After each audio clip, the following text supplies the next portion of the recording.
Hello po mga kaibigan, mga kabarkada at mga katanders. Ito po ang inyong lingkod na si Bon TV. Magkaroon ako ng panibagong reaksyon, panibagong upload at gawan nga natin ng reaction itong nangyayari sa Senate hearing. Maiba naman tayo ngayon dahil dito tayo sa nangyari ngayon sa isang mayor nandyan sa Tagabanban Tarlac ng investigasyon dito sa Senate hearing at sa pagkakataong ito, ang mag-imbestiga at ang magtanong ay si Senador Loren Ligar. Mga kababayan, pakinggan na po natin. Really Chinese and fronting for other people, go back to your country. But if you are Filipino and you were born here, convince us because we want to be convinced. Madam Senador, lumaki po ako sa farm. Kinulong po ako ng tatay ko. Paulit-ulit naman, parang memoryado nyo. Kasi kino-coach ka ng lawyers mo siguro. Nothing to be defensive about. You don't have to say the same thing. Basta sa farm po. Tell us about your child. Ako sa farm. Basta tell us about your child. Sa farm. Ano ba? Huwag tayong robot. Saan po? Saan pong lugar sa Pilipinas, sa Central Luzon, sa Tarlac o sa Banban? Tarlac po. Saan po sa Tarlac? Matatalaib Tarlac po. Ano po? Matatalaib Tarlac Is that po. the barangay? Yes po, nakita ko po dito sa birth certificate ko po. No, you would have recollection of your childhood, right? Can you just give us a recollection of your childhood? Sino po yung best friend nyo? Saan po kayo nag-aral? Kung meron kayong makamag-anak? Recollections of, you're only 38 years old. You will remember your childhood. I mean, I'm double your age, but I would remember my childhood in Malabon. Your childhood. I know homeschool. I can't believe anyone is totally homeschooled all her life. Yes. Please tell us about your childhood. Your Honor, lumaki po ako sa farm. Which farm? Which farm? In what barangay? In what LGU? Opo, Barangay Virgen de los Remedios, Pamban Tarlac din po. Different po from the one po sa QJJ, yung katabi lang po niya. Nabenta po siya year 2000, hindi ko po maalala yung date kung kailan po siya nabenta. Tapos nakabili po ulit ng property po sa tabi at doon po nagtayo ulit. Lumaki po ako sa farm, Your Honor. Tinago po ako ng tatay ko po. Lumaki po ako na, ako lang po. Pinupuntahan po ako ng tatay ko po araw-araw. Lumaki kayo mag-isa? Kasama ko po ang katulong, kasama ko po yung mga kasamahan ko po sa farm. And Sino po yung mga kasamahan nyo sa farm? Sino yung katulong na naaalala nyo, pangalan, nationality, at sino yung nag-alaga mula kayong napanganak 38 years ago? At binibisita kayong ama nyo mula saan? Sa bansang Sina. At tell us about your childhood. Your Honor, sa farm po ako lumaki, sa Bamban po ako lumaki. Lumaki po ako mag-isa, pinupuntahan po ako ng tatay ko. How I wish po... No, okay. You cannot grow up alone from a time you were born. Opo. So the formative years from a time your mother birthed you up to perhaps 10 years old, sino po yung inyong naging caregiver o yaya? Hindi naman pwedeng mag-isa lang po kayo sa farm.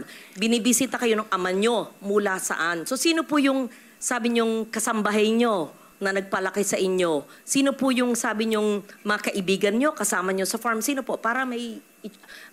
In short, I'll be very honest. Opo. Please convince us that you were born in the Philippines, that you are Filipino. So, yan po mga kababayan, ano? So, sorry po, Ma'am Senator Loren Ligarda, mayroon lang din po akong sasabihin.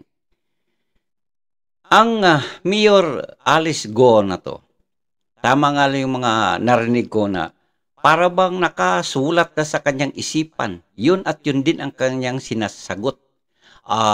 Ako po'y ipinanganak sa farm, ako po'y binibisita ng tatay ko, ako po'y lumaki mag-isa. Tapos, sunod ulit na tanong, tell me your childhood. Tell me your mga ganyan, mga kaibigan mo, sinong mga nakasalamuha mo, sinong papalaki mo. Pagkarangkada, ako'y ipinanganak sa farm, ako po'y binibisita ng tatay ko, ako'y tinago, ako po'y lumaki mag-isa. Sunod na tanong, ako po'y ipinanganak sa farm. So mga kababayan, alam niyo ang ipinunto ni Senador Loren Ligarda dito.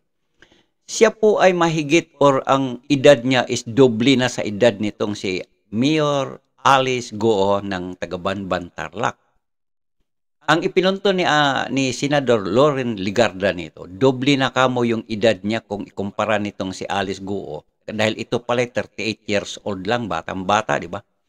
So si Senador Loren Legarda, natatandaan niya yung mga kaliit-liitang istorya ng kanyang buhay. Yung mga kanyang mga nakasalamuha, way back sa kanyang kabataan pa. Pero itong si Alice, si Mayor Alice Goo, tuwing sasagot, ito yung isasagot niya. Ako po'y ipinanganak sa farm, binibisita ako ng tatay ko, tapos lumaki ako mag-isa, ako yung nagpapalaki, nag-alaga kami ng baboy. Ayan. Sunod ulit na tanong. Ako po'y ipinanganak sa farm. So, yun, parang napiko na si Senador Loren Legarda sabi niya. Di ba parang, yun at yun din ang isasanagot niya, parang memoryado nga naman. Tsaka, scripted baga sa madalit sabi. Ano nga ba, kuya, ate, Mayor Alice Goo, ano nga ba, ikaw ba ipinanganak na lang kulang natin sabihin, ikaw ba ipinanganak sa kawayan? Wala kang nanay-tatay at nung inimbestigahan ng mga senador, ang record pala ng nanay-tatay mo is wala namang, kumbaga, non-existing dito sa balat ng lupa ng Pilipinas, maging saang mang batas, hanapin ang pangalang nanay at tatay mo, wala. Sa birth certificate, walang maipakita na talagang record sa PSA. May mga papel na ipinakita, mga dami pang mali-mali. Sasabihin Pilipino, yun naman pala'y hindi. Tapos, hinahalungkat doon sa record ng ating gobyerno, walang record na may pangalang ganito, may pangalan ng nanay at tatay ni Alice Goo. So ano nga ba, kuya? Niloloko na lang nga ba tayo nito mga Chinese na ito? Sorry for my word, pero yun ang aking napansin. Niloloko na nga lang ba tayo? Pag tayo pumunta sa ating mga nasasakupang lupa, lalo na dito nga sa may West Philippines, ganun-ganun na lang, binobomba tayo ng tubig, ni hindi malang marunong makikisalamuhan ng maayos sa ngalang tayo po'y kapitbahay lamang. Ganun na lang ba tayo, Mr. President BBM? Papayag na lang ba tayo ngayon ito at palamya-lamya na lang ba tayo? Sino nga ba ang nagiging kapartner nitong si Alice Goo at parang ang lakas niya magkwento ng mga bagay-bagay na non-existing pala? Tinatanong ang kanyang salin dahil bilang isang empleyado ng gobyerno or nagtatrabaho sa gobyerno dahil siya nga is mayor. Tandaan natin, mayor siya dito sa isang lugar natin sa bansang Pilipinas, dito sa Banban, Tarlac. Tapos, nung tanungin, kaduda-duda lahat ang kanyang citizenship. Tanungin ang mga papilis, ay para talagang maniwala na nga ako na siya ay hindi Pilipino.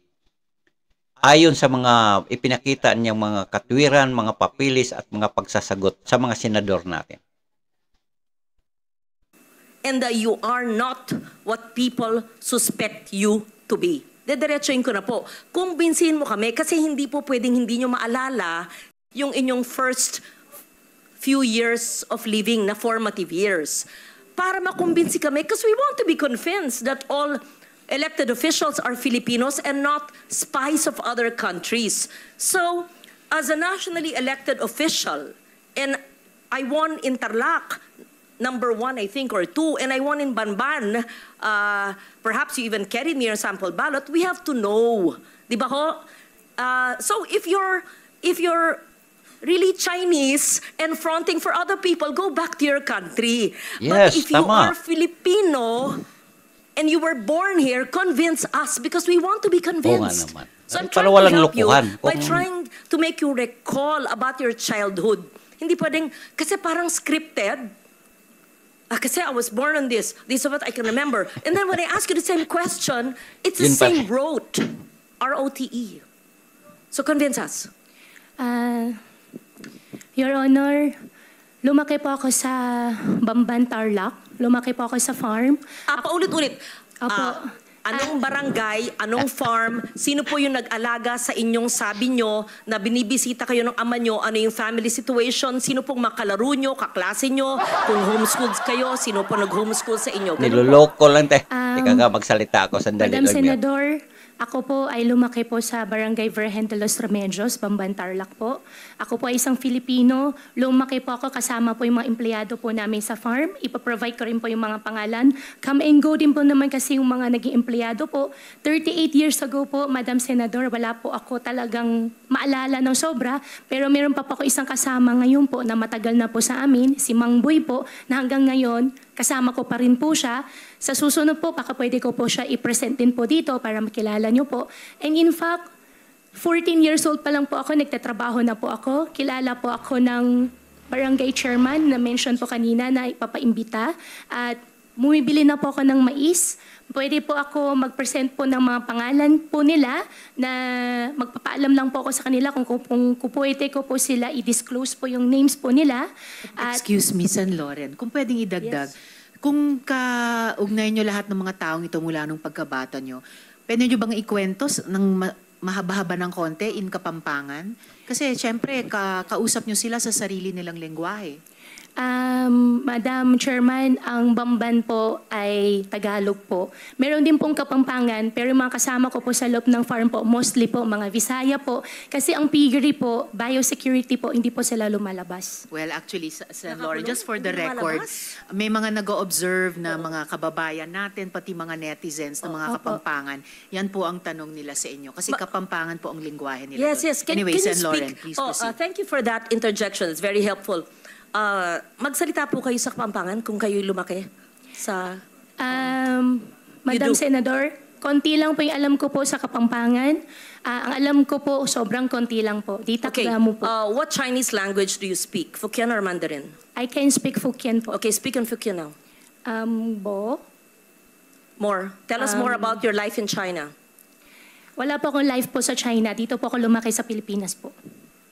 Tell us about your life in the Philippines and tell us about your family in China in Hokkien. Family ko po in No, China. in Hokkien. Please tell us about your father who's from China and he used to visit you when you were a child, and the family of your father in China, and where are you from China in Hokkien. We have interpreters and perhaps I can understand a little. Yes po. Guay lao pe tui tai liok lai. Continue. Gua si Tiongkok lang. Gua si Philippine lang. Tell us about your relatives. Pakikwento po ang mga kamag-anak ng iyong ama. San sa bansang Sina ang inyong ama at ano ang ginagawa niyo? Sinabi niyo embroidery, etc., negosyo at mga kamag-anak niyo doon. Tell San us. Loren, before she answers, Yes. maybe we can ask Ms. Batay, our Chinese interpreter, just to Yes, interpret to yes. us what the mayor said. Thank you. Ms. Batay. Okay, so in English, the interpretation would be, my father is from China. I am not a Chinese. I am a Filipino. I mean, you're obviously half Chinese because if your father is full Chinese and your mother you claim is Filipino, right? Sige, bago ka sumagot. Mga kababayan, mga kapatid, wala kayo nahalata. Parang niloloko lang ni Mayor. Sorry po, Mayor, ito lang din naman po yung aking napansin bilang isang ordinaryong mamamaya na nag-oobserba sa pangyaring ito. Kasi sa isang usapang talagang totoo, usapang totoo, kung tunay ka nga dito ka sa Pilipinas at ikaw, Mayor, is tunay nga naming kababayan, alam mo, action speak louder than words. Simply as that. Simple as that, Mayor. Kung totoo kang Pilipino, pwede ka namang sabihin, Your Honor, ito yung aking birth certificate. Ito yung aking kapitbahay, kalaro ko no, nag-aakyat-akyatan pa kami doon sa punong mangga. Ito yun siya. Mayor, kasi ato 38 years old, so therefore, mga kababata nito, palagay na lang natin, lumaki siya sa farm, sabihin na niya, Your Honor, ito yung aking kababata na pare-pareho kaming nandoon sa aming babuyan, nag-aalaga kami, ito yung kanyang pangalan. Malamang sa malamang, buhay pa yun. O, Your Honor, ito yung aking patunay, birth certificate. Ang problema, mga kababayan, pagdating sa legality, papel, documents, Puro, Your Honor, hindi ko alam. Your Honor, next time isasubmit ko dito. Your Honor, ako po'y ipinanganak sa PAM, ako po'y Pilipino. Alam mo, action speak louder than words. Hindi lang puro daldal. Dapat mayroong mga supporting verse. Or else, mga kababayan kong Pilipino, tayo po ba'y niloloko na lang nito? Sa sarili nating bayan. Alam niyo mga kababayan, mga kapatid, kaya ganito na lang ang pagsusumikap na malaman ng mga kapwa, mga kababayan at mga mahal natin at magiting nating senador ng mga ito. Ay dahil nga doon, gustong patunayan kung ito bang si Mayor, sorry po Mayor ha uli. Kung ito ba si Mayor is nagsasalita ng totoo o kung ito ba'y talagang tunay nating kababayan or niloloko na lang tayo nito, dinadaan na lang tayo sa kapangyarihan kasama ng kanyang bansang Chinese or bansang China. Dahil ngayon, usap-usapan ngayon mga kababayan na ang mayor na ito ay, sorry hindi naman patunayan, pero maraming nagdududa na parang ito ay isang spy ng bansang China. Kasi kung ano ang ginagawa dito sa ating pangloob ng ating bansang ito, parang nalalaman doon sa kanilang bansa. Ito po'y aking nararamdaman. Hindi naman natin ito mapatunayan, pero ito po ang parang nararamdaman na rin natin ng marami ng kapwa natin Pilipino. Dahil nga sa pangyari ngayon, para bang ganun na nga rin. Isipin mo, kalat na ngayon halos sa buong bansang Pilipinas, maraming pugo. Na doon sa pagdating sa pugo, napakaraming mga paglabag sa batas. Iba't ibang klase. Sa social media, sa online, sa natural tayo ngayon is via tayo ngayon, di ba? Internet, kung ano-ano pang mga gawang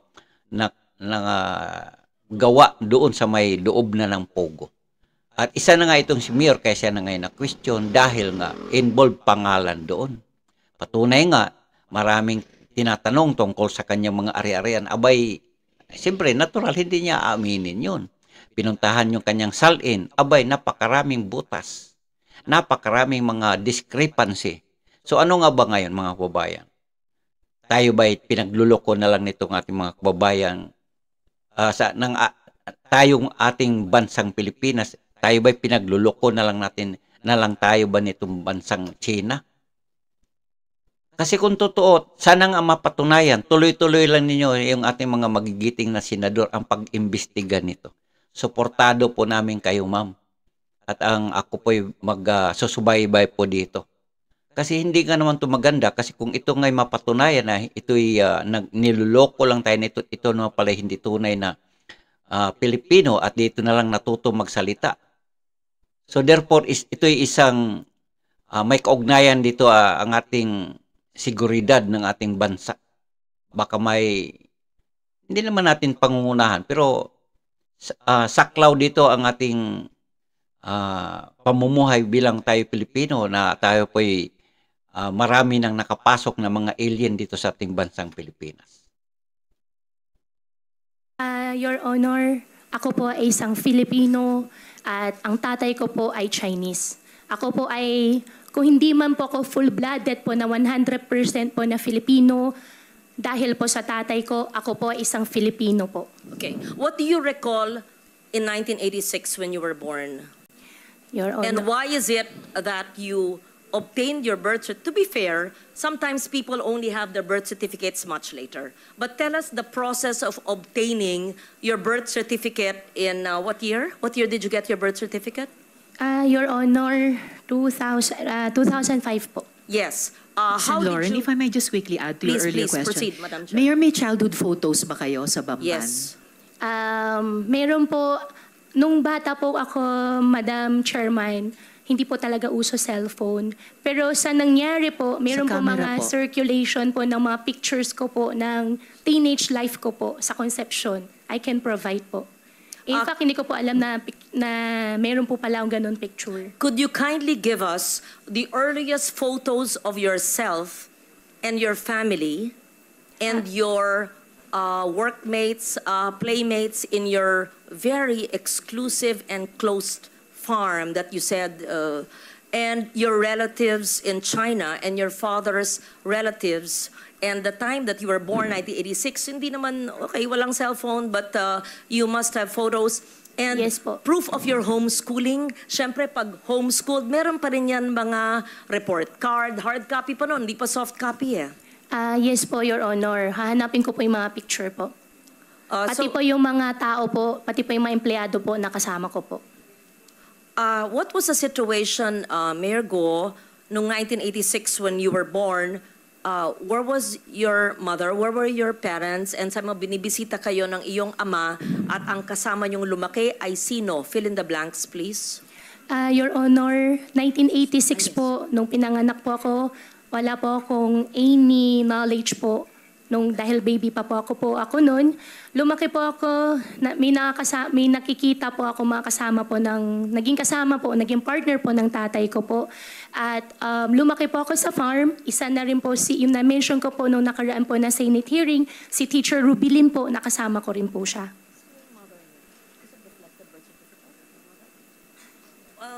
Can you please... So, yun nga po ang mga sagot niya, mga kababayan. Kaya nga ang Senador Loren Ligarda, hindi talaga kumbinsido kasi pag nagsalita ito, para bang preno muna. Mayroon pa iniisip mo na, Your Honor, alam mo kasi, sa edad mo na yan, 38, sorry po Mira, kasi kaya may mga isip din naman na nanonood dito. Sa edad mong 38 years old, imposible naman, sabihin na lang natin, wala pang cellphone noon, natural, pero mayroon ng kamera doon. Mayroon ng mga Nokia, mayroon ng Canon camera, mayroon ng mga high-tech na kamera noon, mga panahon na yan. Kahit man gaano man kahirap ang panahon nung araw, kung talaga naghihirap man kayo noon, hindi mawawala ang mga ordinaryong kamera. Ganun po yun. So, imposible namang, wala namang mga kamera, walang mga naiwang picture dyan sa inyo dyan at mag-isip ka pa na, Your Honor, kasi ganito yan, kung talagang totoo ka nga nandito ka lumaki sa aming bansang Pilipinas. Intimano, wala nang kaabog-abog yan. Your Honor, ito na Your Honor, nandito, yan, pwede ninyong puntahan yan si Dalmasio. Siya po ang aking kapitbahay noong mga bata pa kami, siya po ang taga-alaga, siya po ang aming sa aming babuyan. Yan, mga ganun ba? Pero bakit kasi pag sumagot, preno muna bago, Your Honor, so therefore, maging sino man sa mga kababayan naming Pilipino, pagka ganyan ang sagot, talaga namang, maisip din namin na, scripted nga ba talaga? Scripted nga ba talaga o iniisip mo na muna kung ano ang dapat isagot para makalusot. Para maalala ko tuloy yung ating kababayan dito na nandito sa kwento ni Lola Basyang na ang pangalan niya ay si Palos. Si Palos kasi isang loko-loko din na pagka hinuhuli na siya sa kanyang ginagawang mga kasalanan ay talagang ang galing lumusot. Hindi naman sinasabi ko, Mayor, na talagang ikaw ay lumusot, pero ramdam namin ang mga style ng iyong sagot na marami ka talagang dinidipinsahan, marami kang iniiwasan para mapatunayan ang talagang totoo mong citizenship. State once again your mother's name. Amelia Leal po. Biological mother ko po. And have you ever met her? Hindi ko po siya nakasama. Have you ever met her? Hindi po.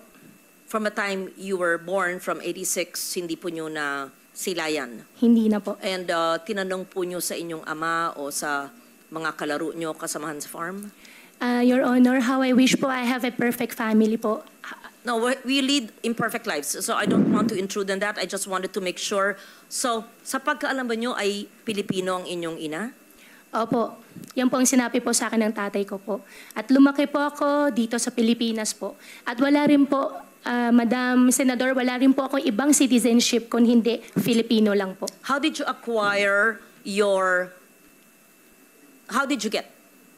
obtain your birth certificate in 2005? Minigay po sa akin, hindi po ako yung nag-prepare po nitong birth certificate. Hiningi ko po sa tatay ko po yung birth certificate ko po. Was this discussed, Madam Chair?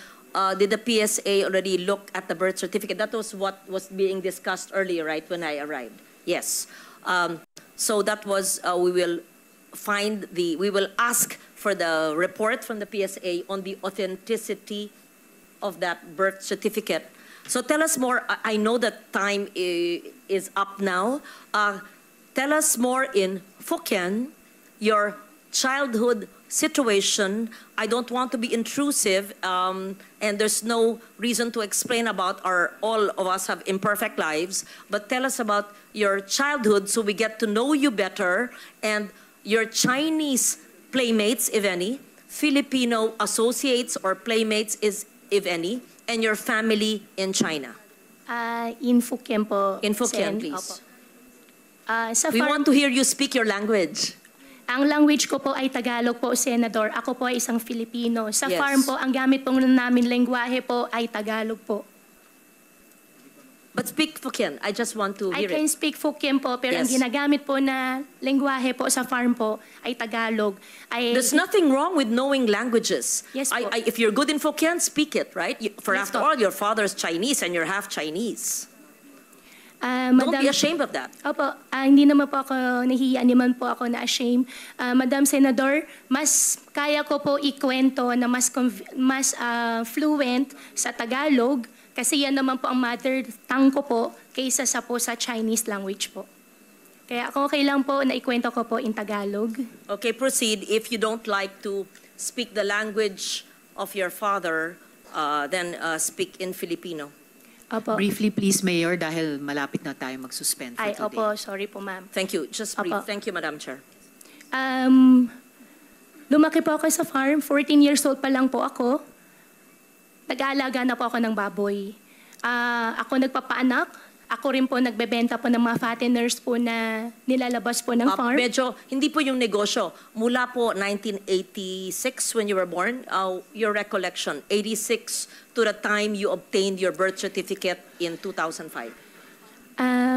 Madam Senador po, nung maliit pa lang po ako, nung 1986 po, wala na po talaga akong malala. Although ayaw ko po talaga ma-mention yung word na wala po akong malala, pero wala po No, talaga I'm ako not maalala. asking about the day you were born. Obviously, nobody knows that. Any of us. I said 86 to 205.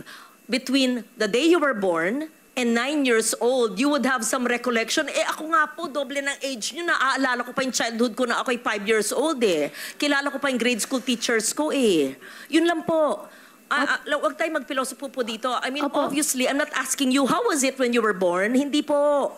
From 1986 to 205. Madam Senador, lumaki po ako sa farm. Kinulong po ako ng tatay ko. Paulit-ulit naman, parang memoryado nyo. Kasi kino-coach ka ng lawyers mo siguro. Just, magkwento, parang kaibigan. Parang nagpunta senador sa'yo, oh, Mayor, kamusta na kayo? Kamusta ang buhay nyo dito? Napana kayo sa farm? How was your life when you were born? Ganun. Sino yung neighbors nyo, playmates nyo, paano yung pamilya, binibisita ka ng ama mo, ganun. Kwento lang. Madam Senador, As a Filipino, as you claim. Opo, gustong-gusto ko po magkwento. Teka muna. Kung muna magkwento. Mga kababayan, niloloko lang tayo nito di ba? Wala kayong nahalata. Sorry po, Mayor, kung yun din ang sinasabi ko. Kasi, wala ka na ibang pwedeng sabihin. Lumaki po ako sa farm, kasama ko po ako doon kasama ko ang mga baboy doon, nag-alaga po kami dyan. Yun at yun din, kaya tama lang yung action ni Senador Loren Legarda para bang, wala ka na bang ibang maikwento? Or else, talaga namang, sampid ka lang dito sa aming bansang Pilipinas. Niloloko mo lang kami. Totoo ba yan? Kasi sa mga pananagot mo, wala kang masabi, Your Honor, lumaki po ako sa farm. Talaga naman, kung sabihin na lang natin, lumaki ka doon. Pero wala ka bang ibang extra na masasabi doon na, Your Honor, nung pag-edad ko ng, kahit nga 5 years old ka pa lang, maro ka na maalala. Ako nga, naalala ko nung ako'y maliit pa noon, kasi lumaki naman ako doon sa aming probinsya.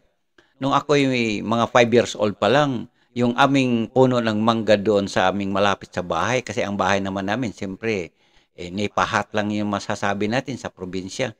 Naalala ko pa yun, yung pagdating ng mga bandang hapon, sasabihin ng aking ama, puntahan mo yung ating alagang kalaba doon, dalhin mo na doon sa kanyang silungan, puno ng kahoy na sa tabi mayroong maliit na ilog, doon siya nagpapalamig. Naalala ko na yun Ito naman, Your Honor, lumaki po ako sa farm. Your Honor, lumaki po ako sa farm. Kaya tama lang yung action ni Senador Loren Legarda na napikon eh. Para bang niloloko na lang ba? Mayor, wala ka na bang ibang maikwento, Mayor? Playmates ko po doon sa farm ay yung mga dati po namin empleyado rin po. Kamenggo po yung mga tao pero may mga luma, mga matatagal po namin empleyado.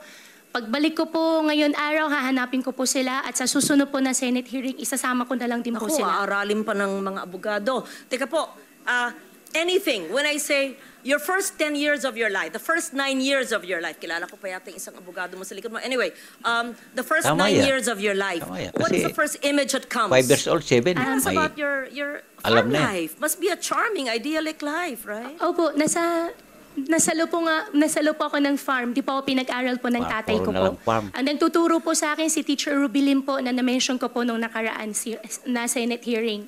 And how I wish po really, Madam Senador, na I have a perfect life po. No, However we're po, not talking about pinalaki po ako sa farm. imperfections or perfection.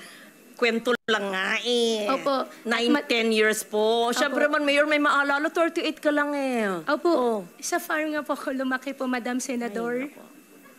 Hindi po naging normal po, hindi po naging normal po yung I'm not buhay ko asking po. nga normal or it's Madam Chair, I know that time is limited and I Excuse me po, Senador Loren Legarda. Halatang halata, Mayor Simple lang ang tanong ni Senador Loren Legarda. Yung first 10 years sa inyong kabataan, way back, mga taon na yan, kung lumaki ka man sa farm, wala ka bang mga kasaysayan noon? Sasabihin mo, Mayor, yung aking kababata nung araw, ito yon. Alanganin naman, Mayor, hanggang sa ikaw ay lumaki at nagkaroon ka na ng isip dyan sa farm kung talagang totoo kung totoo na lumaki ka sa farm. Pwede mo naman sabihin, Your Honor, ang kasama ko doon sa farm, puro lang baboy, ako po ang nag-alaga doon.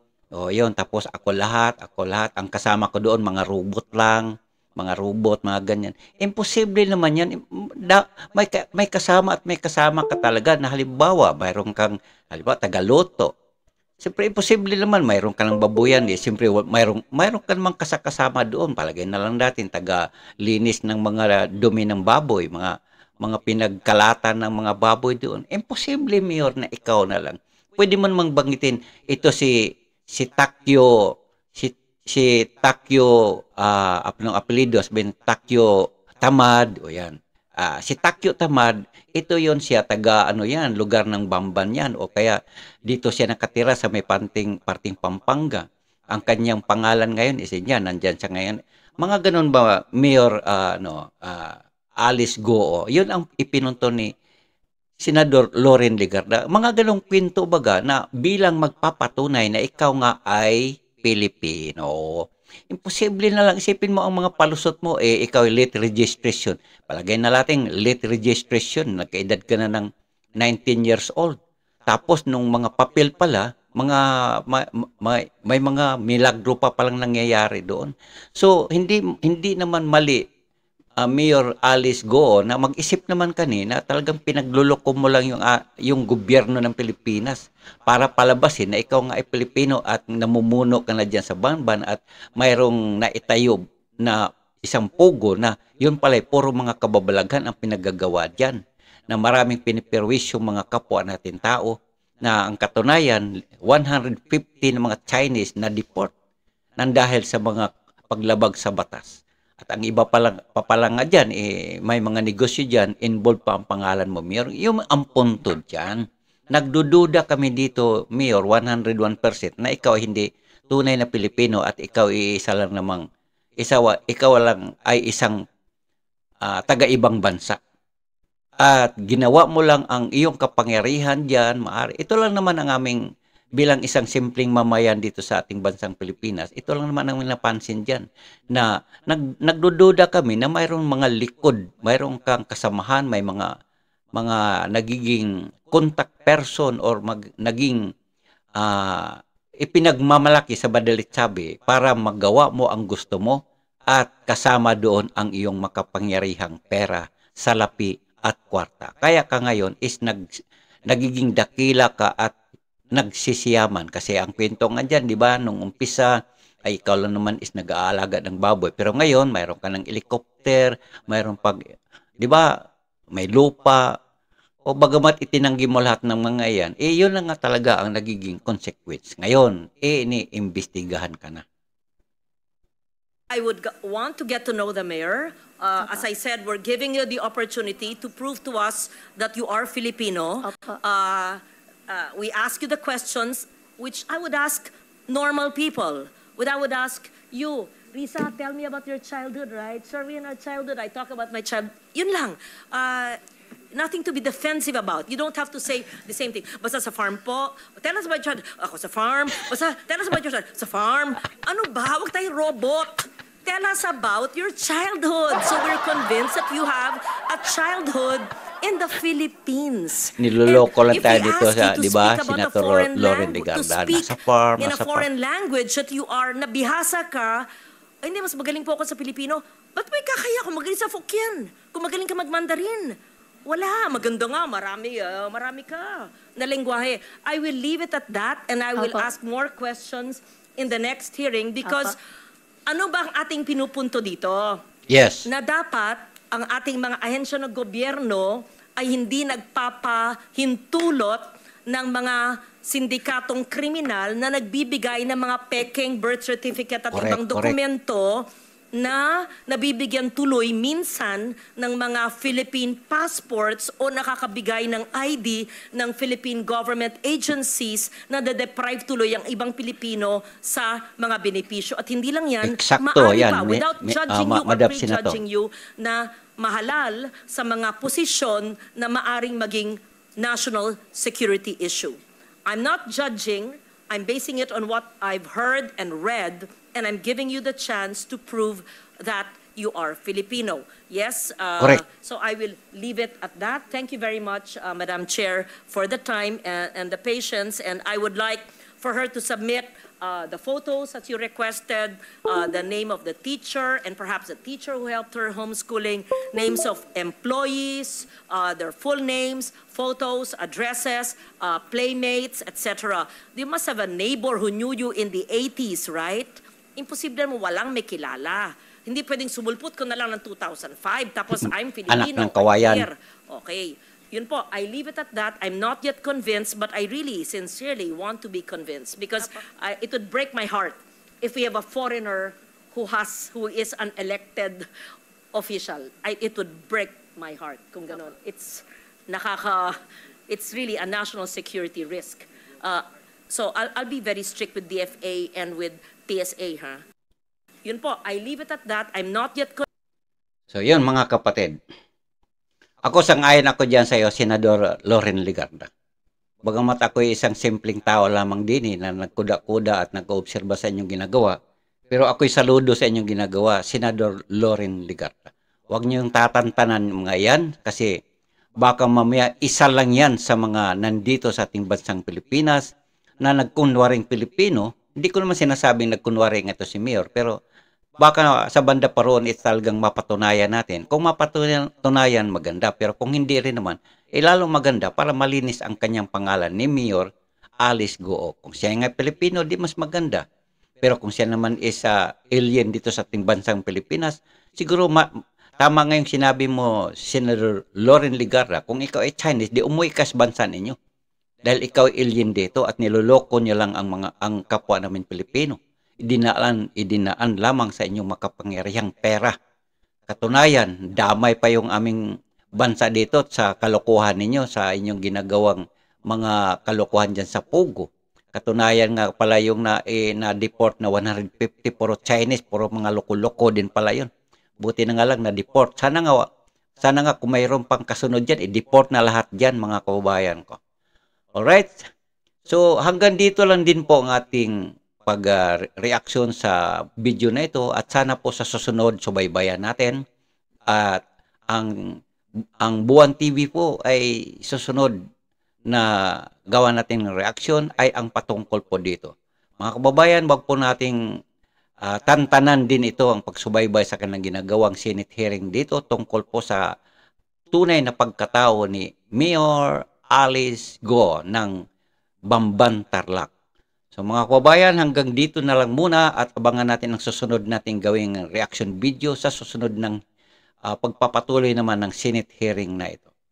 Hanggang dito na lang po muna mga kababayan at ako po'y magpapasalamat sa inyong pagsubaybay. At hanggang sa muli, maraming salamat mga kababayan and goodbye.